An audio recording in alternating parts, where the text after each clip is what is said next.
রমজানের পবিত্র রাতগুলোতে কোরআনের সুরেলা তিলাওয়াতে মুখর হয়ে ওঠে দেশের প্রতিটি জনপদ। তবে চাঁদপুর সদর উপজেলার বাগাদি ইউনিয়নের মোমিনপুর গ্রামে গড়ে উঠেছে এক ব্যতিক্রমী ও অনন্য ঐতিহ্য।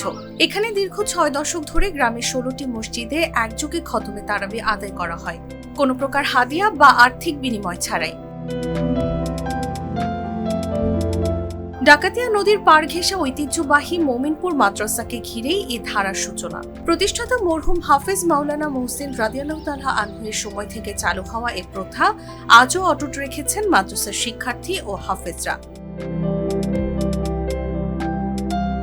প্রতি বছর এখান থেকে হিফজ সম্পন্ন করা ছাত্ররাই গ্রামের সবকটি মসজিদে খতমে তারাবি পড়ান। এক এক মসজিদে দায়িত্ব পালন করেন ২ থেকে ৪ জন হাফেজ। চলতি বছর মাদ্রাসা মসজিদে তারাবি পড়াচ্ছেন হাফেজ মোহাম্মদ মাহমুদ ও হাফেজ ওবায়দা। আমি মোমিনপুর মাদ্রাসা মসজিদে এই বছর নিয়ে ৩ বছর তারাবি পড়াবো। আর এই মসজিদে আমি নামাজ পড়ে কখনো হাদিয়া নিইনি। হাফেজ হওয়ার পরে ৫ বছর তারাবি পড়াই, এখানে ২ বছর তারাবি পড়াইতেছি।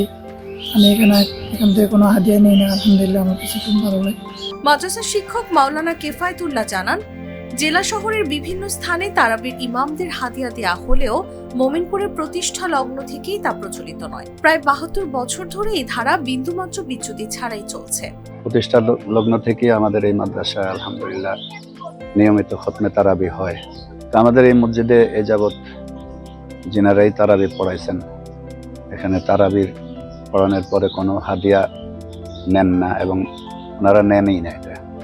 আর এই মাদ্রাসার পক্ষ থেকে আশপাশে প্রায় ১৪-১৫টা মসজিদে আমরা হাফেজ দিই, প্রত্যেকেই ফ্রি তারাবি পড়ায়। বরঞ্চ যারা তারাবি পড়ায় ওরা শুকরিয়া তার নিজেদের পক্ষ থেকে মুসল্লিদেরকে মিষ্টি খাওয়াই আসে খতমের পরে। হাফেজদের ভাষায় বিনিময়হীন এই ইবাদতে রয়েছে আলাদা আত্মিক তৃপ্তি। তারাবি শেষে মুসল্লিদের সঙ্গে মিষ্টি মুখে শেষ হয় আনুষ্ঠানিকতা, কিন্তু থেকে যায় আস্থা, ভালোবাসা ও এক অনন্য ধর্মীয় বন্ধনের ঐতিহ্য। নিউজ ডেস্ক, জাগো নিউজ।